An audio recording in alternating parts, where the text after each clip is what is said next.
après 50 ans, à Louis Fréchette. Ils se rencontraient sur la route, après le travail, à Palan, à l'âge où, flottant dans le doute, en lui-même le cœur écoute, tout rêveur, des appels troublants. Ils s'entrevoyaient dans la plaine, à l'heure chaude du midi, où bêtes et gens sous un chêne, fatigués, reprennent haleine, offrant au vent leur front tiédi. Puis, à l'église du village, un dimanche, il leva les yeux. Était-ce son air doux et sage, ou bien la fleur de son corsage, qui le rendit tout soucieux? Elle, absorbée en sa prière, tranquille, semblait ne rien voir, que l'autel baignait de lumière. Pourtant, il crut que sa paupière frémissait sur son grand œil noir.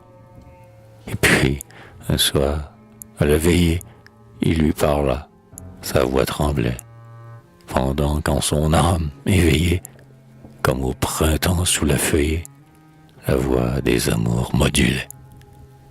Elle écoutait, toujours rêveuse et douce, avec un œil surpris et la lèvre silencieuse. Il savait qu'elle était heureuse et que leur cœur s'était compris. Bientôt, on les vit à l'église, agenouillés devant l'autel. Elle jura d'être soumise, lui, de garder la foi promise, sous le regard de l'Éternel. Et puis la vie à deux commence, dans l'extase des premiers jours, bercés d'une même espérance. Chacun d'eux a la confiance d'un bonheur qui dure toujours. Le temps court, la famille pousse, la maison de rire s'emplit. Elle, toujours vaillante et douce, conduit gaiement et sans secousse ce groupe frais qui l'embellit. Tête brune ou bien blonde de tête, cheveux bouclés ou cheveux droits, à chaque arrivant on fait fête, et la maison est toujours prête à élargir ses murs étroits. Et, sans en avoir conscience, on vit au jour le jour, sans voir que si le temps marche en silence, de peur d'effrayer, il avance, et que, bientôt, il sera soir. Et les ans se suivent et passent, les feuilles tombent bien des fois, les sourires d'enfants s'effacent, et les voix profondes remplacent les gazouillements d'autrefois.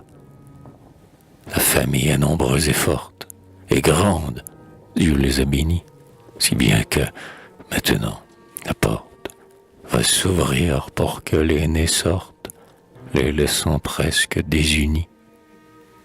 Alors les deux vieux se regardent, d'abord inquiets et tremblants, puis davantage se hasardent. Ils s'aperçoivent qu'ils s'attardent et que leurs cheveux sont tout blancs. Leur cœur bat, leur bouche soupire. Hélas, que nous avons vieilli, sans qu'on ait osé nous le dire. Mais elle a repris son sourire, bien vite, et dit, l'air recueilli. Qu'importe donc si le temps passe, emportant les espoirs déchus, puisqu'il nous laisse à notre place, vieillir sans avoir l'âme lasse, et sans nous en être aperçus. Tes cheveux blancs sont beaux quand même, mais d'ailleurs, vois aussi les miens, qui me font un blanc diadème. Qu'importe-t-il donc si je t'aime, et si toujours tu te souviens.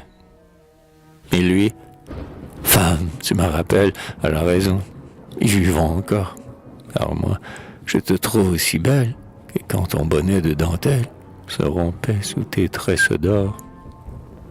Alors, leurs regards se voilèrent, de larmes pleines de douceur. Leurs mains tremblantes se cherchèrent, et puis leurs lèvres se touchèrent dans un baiser monté du cœur.